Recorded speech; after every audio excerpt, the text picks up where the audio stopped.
नमस्कार दोस्तों, स्वागत है आपका रिंकेश पवन चैनल में। दोस्तों आज का जो टॉपिक है वो है सिफिलिस के बारे में। दोस्तों वीडियो में आगे बढ़ने से पहले आपसे रिक्वेस्ट है कि प्लीज चैनल को सब्सक्राइब करें और वीडियो अच्छा लगे तो लाइक शेयर कमेंट जरूर करें। तो सिफिलिस जो है ये एक एसटीआई है, मतलब सेक्सुअली ट्रांसमिटेड इन्फेक्शन है। ये एक काफी सीरियस इन्फेक्शन है। अगर इसे ट्रीट नहीं किया जाता है तो काफी ज्यादा ये हेल्थ प्रॉब्लम हमारे बॉडी में ला सकता है, जैसे कि हार्ट प्रॉब्लम हो सकता है, नर्वस सिस्टम से रिलेटेड प्रॉब्लम हो सकते हैं, बोन से, मसल से, आई से रिलेटेड प्रॉब्लम जो है वो हो सकते हैं, और डेथ भी इसके कारण जो है वो हो सकती है। तो इसे प्रॉपर तरीके से इसे आइडेंटिफाई करना और इसका ट्रीटमेंट करना जो है सही समय में काफी ज्यादा जरूरी है। तो ये सेक्सुअली ट्रांसमिटेड डिसीजेज है। ये उन्हीं व्यक्तियों में ज्यादातर देखने को मिलता है जो कि सेक्सुअली ज्यादा एक्टिव हैं और जो है प्रॉपर जो है सेफ्टी इस्तेमाल नहीं करते हैं सेक्स के दौरान, जो है कॉन्डम्स वगैरह हो गया या फिर किसी तरीके का जो डेंटल डैम्स वगैरह हो जाते हैं, या फिर जो लेडीज कॉन्डम्स होते हैं, वुमेन्स कॉन्डम जिसे इस्तेमाल करने के लिए कहा जाता है, वो अगर इस्तेमाल नहीं करते हैं, प्रॉपर सेफ्टी नहीं रखते हैं, तो उन लोगों में, या फिर मल्टीपल पार्टनर जिनके ज्यादा है सेक्स के लिए, तो उनमें ये तकलीफ जो है ज्यादातर देखने को मिलती है।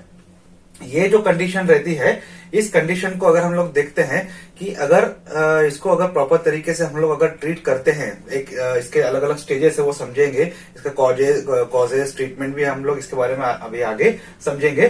तो ये एक्चुअली क्या रहता है कि जो हम देखते हैं कि ये अलग अलग स्टेजेस में इसको डिवाइड किया गया है।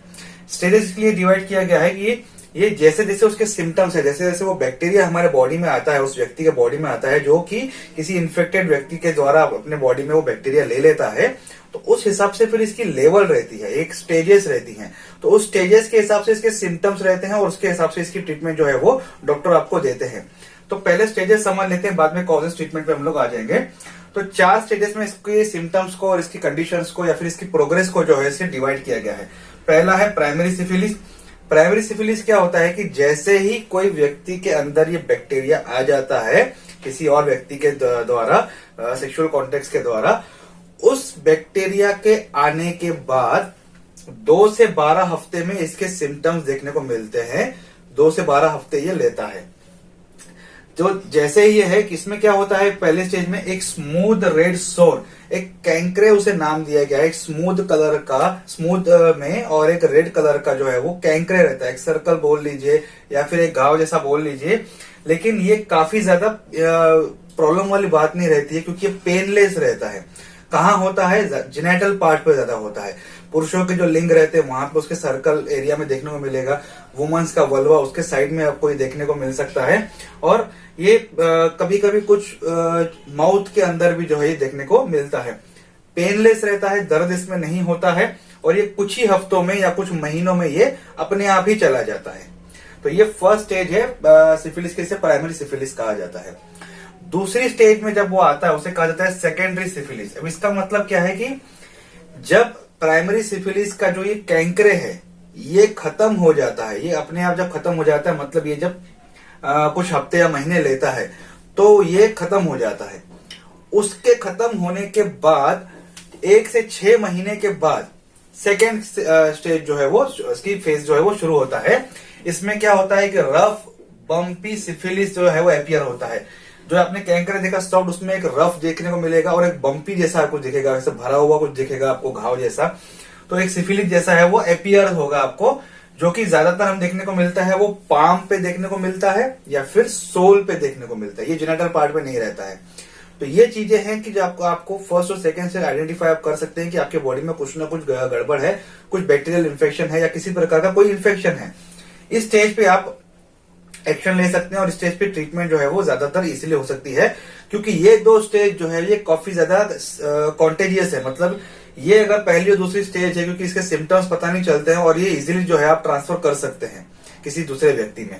और जब सेकेंड स्टेज रहती है तो आपको कुछ फ्लू लाइक सिम्टम्स भी रहते हैं, सर्दी, खांसी, बुखार, आंख दुखी, जो ऐसे मसल्स पेन्स वगैरह हम लोग देखते हैं, तो वो जो है आपको हो सकता है इसमें।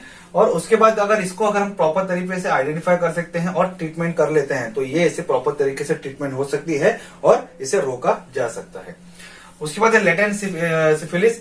ये इन्फेक्शन क्या करता है कि अगर आपने पहली और दूसरी स्टेज में अगर आपको अपने आप को ट्रीटमेंट नहीं करते हैं, कोई व्यक्ति ट्रीटमेंट नहीं करता है, तो क्या होता है, ये तीसरे फेज में आ जाता है, जो कि यहाँ से सीरियस कंडीशन होना शुरू हो जाती है, जिसे कहा जाता है लेटेंट सिफिलिस।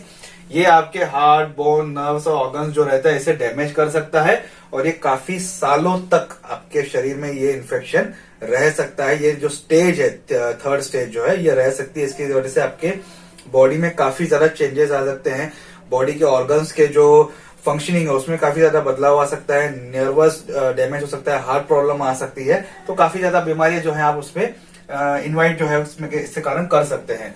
टर्शरी यानी कि लेट सिफिलिस क्या होता है, देखिए जो तीसरे और चौथी के इसके सिम्टम्स जो है ना वो काफी माइल्ड रहते हैं, आइडेंटिफाई नहीं हो पाते हैं। तो इसमें आपका जो ब्रेन डैमेज हो जाता है, डिमेंशिया हो जाता है, मेंटल हेल्थ प्रॉब्लम हो जाती है, heart disease, nerve damage, seizure हो जाता है, और कुछ मूवमेंट डिसऑर्डर यानी कि मसल प्रॉब्लम जो मैंने इनिशियली आपको बताया था, और बोन्स और स्किन का ट्यूमर भी हो सकता है, विजन प्रॉब्लम भी हो सकती है। तो ये स्टेज जो है टर्शरी, इसके दो कारण है। या तो ये जो लेट सिफिलिस है ये देखा जाए तो काफी कम परसेंटेज लोगों में देखने को मिलती है, मतलब ये जो स्टेज है ये सभी लोगों में हमको देखने को नहीं मिलती है। कुछ ही प्रतिशत जिनको सिफिलिस होता है उसमें से आप कह सकते हैं कि 1/3 ऑफ द पर्सन जो है वो उसमें देखने को ये मिल सकती है ये स्टेज, क्योंकि ये या तो नेचुरली इम्यून सिस्टम के द्वारा क्योर हो जाता है, या फिर कुछ मेडिकेशन द्वारा जो लेट सिफिलिस के तक ही इसे ट्रीटमेंट जो है वो दी जाती है, और इसे क्योर जो है वो करने की कोशिश की जाती है। आजकल एक है कॉन्जेनाइटल सिफिलिस। कॉन्जेनाइटल सिफिलिस यानी कि कोई गर्भवती महिला है, प्रेग्नेंट वुमन है, वो अपने बच्चे को ट्रांसफर ये कंडीशन जो है वो कर सकती है। सिफिलिस जो है ये इन्फेक्शन ट्रांसफर कर सकती है, और वो कर भी रही है। इसके परसेंटेज या फिर इसका ग्राफ जो है वो धीरे धीरे अभी बढ़ता जा रहा है, जिसे कहा जाता है कॉन्जेनाइटल सिफिलिस।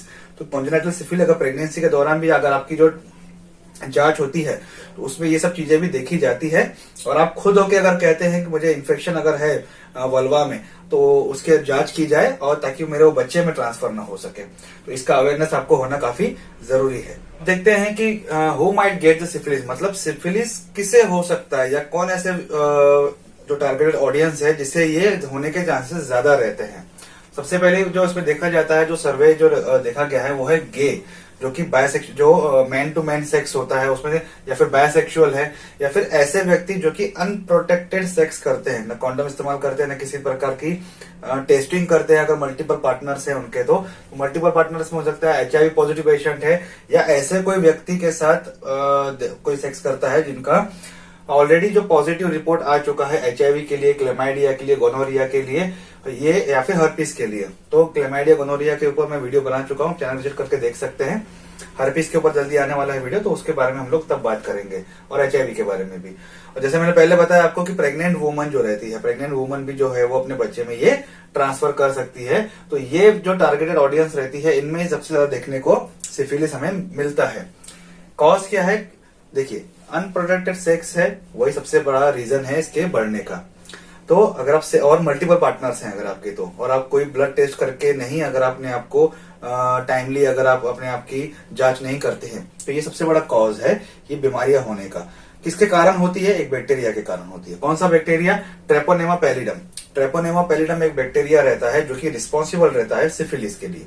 तो ये बैक्टीरिया ही जो है वो ट्रांसफर जब होता है तो एक से दूसरे व्यक्ति में ये फैलता है। कैसे फैलता है, ये ओरल सेक्स, वजाइनल सेक्स या एनल सेक्स द्वारा ये फैलता है, इसके द्वारा फैलता है। तो ये कौन से स्किन या फिर ऐसे हिस्से हैं जिससे ये दूसरे का इन्फेक्शन हमारे बॉडी में आ सकता है। तो वजाइना के थ्रू आ सकता है, पेनिस, एनस, माउथ, या फिर कुछ ब्रोकन स्किन है, कोई आपके अगर सेक्सुअल ऑर्गन के आसपास जो स्किन रहती है, थाई वगैरह हो गया, ये हो गया, तो वहां की अगर स्किन है तो वहां का इन्फेक्शन, अगर जो बैक्टीरिया इन्फेक्शन रहता है वो ब्लड के द्वारा भी जो है वो आपकी बॉडी में आ सकता है। तो ये कॉजेस हैं उसके।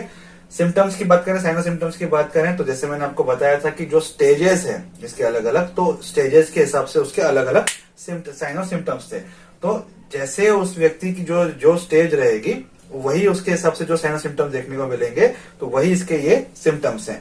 तो स्टेज वाइज जो मैंने सिम्टम्स आपको पहले बता दिए हैं वही इसके सिम्टम्स हैं।